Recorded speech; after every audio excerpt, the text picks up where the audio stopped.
కామారెడ్డికి చెందిన యువకుడు శ్రీనాథ్ రెడ్డి లండన్లో అనుమానాస్పద స్థితిలో చనిపోయాడు. రాజంపేట మండలం తలమడ్లకు చెందిన శ్రీనాథ్ ఎంఎస్ చదవడానికి ఏడాది క్రితం లండన్ వెళ్లాడు. అక్కడ బర్త్డే పార్టీ కోసం వెళ్లి ఫ్రెండ్ రూమ్లో నిద్రపోయాడు. తెల్లారి చూసేసరికి జీవిగా పడి ఉన్నాడు. శ్రీనాథ్ రెడ్డి స్నేహితులు అతని తల్లిదండ్రులకు సమాచారం ఇచ్చారు. శ్రీనాథ్ మృతితో స్వగ్రామంలో విషాద ఛాయలనుకున్నాయి. మృతదేహాన్ని త్వరగా ఇండియాకు రప్పించాలని బంధువులు కోరుతున్నారు.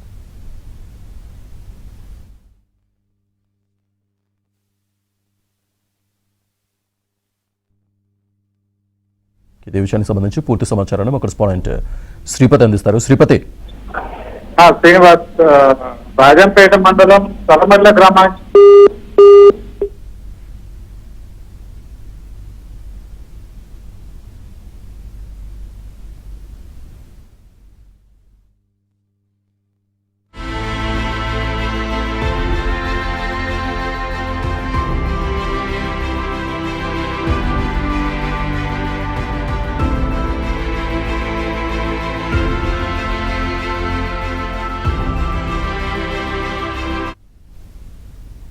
కామారెడ్డికి చెందిన యువకుడు శ్రీనాథ్ రెడ్డి లండన్లో అనుమానాస్పద స్థితిలో చనిపోయాడు. రాజంపేట మండలం తలమడ్లకు చెందిన శ్రీనాథ్ ఎంఎస్ చదవడానికి ఏడాది క్రితం లండన్ వెళ్లాడు. అక్కడ బర్త్డే పార్టీ కోసం వెళ్లి ఫ్రెండ్ రూమ్లో నిద్రపోయాడు.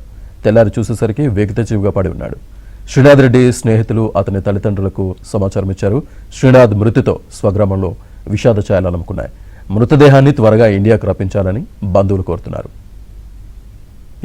శ్రీపతి.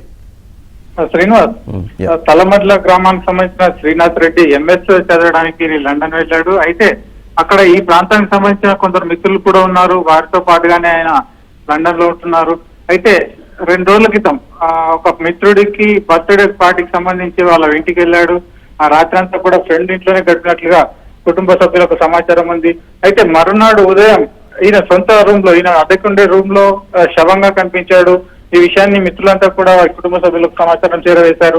అయితే ఆ రాత్రి మిత్రులతో గడిపిన శ్రీనాథ్ రెడ్డి తెల్లవారేసరికి శవంగా మారిన విషయంలో మాత్రం కొన్ని అనుమానాలు వ్యక్తమవుతున్నాయి. అయితే తను ప్రమాదవశాత్తు చనిపోయాడా లేకపోతే ఏదైనా సంఘటన జరిగిందా అనే కోణంలో తల్లిదండ్రులు అనుమానాలు వ్యక్తం చేస్తున్నారు. ఈ విషయంపైనే వారు ప్రస్తుతం స్థానికంగా లోకల్ పోలీసులకు కూడా ఫిర్యాదు చేయడం జరిగింది.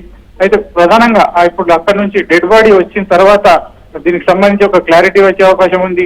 అయితే శ్రీనాథ్ రెడ్డి అక్కడ ఉంటున్న మిత్రులతో తరచూ కలవడము, పలు సందర్భాలు అంటే ఇలాంటి ఫంక్షన్ సమయంలో వారి ఇళ్లలో పడుకోవడం అనేది కామన్ గా జరిగే వ్యవహారంగా చెప్తున్నారు. ఇలాంటి పరిస్థితుల్లో శ్రీనాథ్ రెడ్డి అర్ధంతరంగా అకారణంగా ప్రాణాలు కోల్పోవడం అనే విషయం మాత్రం అనుమానాలు వ్యక్తమవుతున్నాయి. అయితే తల్లిదండ్రులు కూడా వ్యవసాయ ఆధారిత కుటుంబానికి సంబంధించిన కుటుంబం వీరిది. తల్లిదండ్రులు మాత్రం ప్రస్తుతం శ్రీనాథ్ రెడ్డి మృతదేహాన్ని వీలైనంత త్వరగా స్వదేశానికి రప్పించాలని కోరుతున్నారు. శ్రీనివాస్.